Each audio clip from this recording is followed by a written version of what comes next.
Hey guys, this is Emily Neff from Relentless Athletics. So a frequently asked question that a lot of our athletes and parents ask is, what should they do when they're sore? Should they come in for training? So the first thing we like to do is help our athletes understand what causes soreness. And there's two main causes. The first is novelty. That means doing something new for their body. So think of an athlete that is about to start preseason where she's going to have a 2-a-day and she didn't run all summer and all of a sudden she has to run sprints. She's going to be very sore.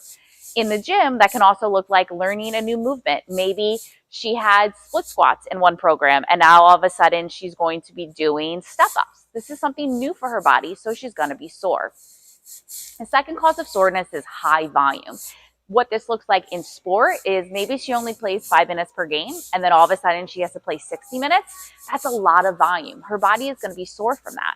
In the gym, that looks like maybe she's doing 3 sets of 5 and then all of a sudden the next day she does 3 sets of 12. That's a huge spike in volume, also going to make her sore. So when we see spikes in volume, that also means that we have an increased risk of injury. So our job is to help avoid that and progressively get the body used to those types of big spikes. So we progressively get her there. Now, what do we do when an athlete is sore? So we have 3 main things. The first is we have to check her recovery. What did her nutrition look like the day before she is sore? Did she have at least 4 servings of protein? Did she have carbs and fats with every meal? We like to avoid looking at snacks as just having an apple. Instead, I want you to have a meal. So have an apple with a Greek yogurt and a scoop of peanut butter. If we do that 4 to 5 times across the day, we have a reduced chance of being sore. The second is sleep. Is your athlete sleeping at least 8 hours? Because less than that is going to increase her risk of soreness. And then finally, we can also look like her hydration. So is your athlete feeling thirsty a lot? What's the color of her urine? If we don't focus on hydration, we have an increased risk of being sore. And these are easy things that we can target to reduce that feeling of soreness. The second thing that we need to do is we need to look at this athlete's overall schedule. So should she skip training? Well, it really depends. If she skips training, does that mean that she's not going to train at all that week? That could be an issue because by the time she returns to training the following week, training is now new for her body. So that means she's going to be sore. So for us to reduce her risk of being sore across the season, we want to maintain the habit of training. So is she feeling sore? Still come in and we can work around it.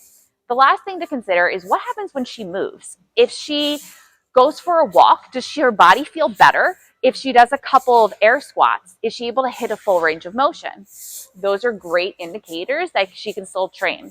So when your athlete is sore, it comes down to considering 3 things. 1, what does her recovery look like? Can we enhance this? 2, does skipping this training session mean that we're going to miss out on a whole week of training? And then 3, when I'm moving, when she gets the blood flowing, can she hit good ranges of motion? If skipping today's training means that she'll be able to make it up later that week, then you should probably skip the training session. If skipping today's training session means that we're going to miss the whole week of training, she should keep with it. If regardless, if she skips or doesn't skip, we definitely can't focus on nutrition, she shouldn't train. And then finally, if she feels like as she's moving, she's not getting better range of motion, it's time to call it a day off. So overall, when your athlete is sore, we need to focus on what caused the soreness and what it's going to mean if we skip training for her overall progress.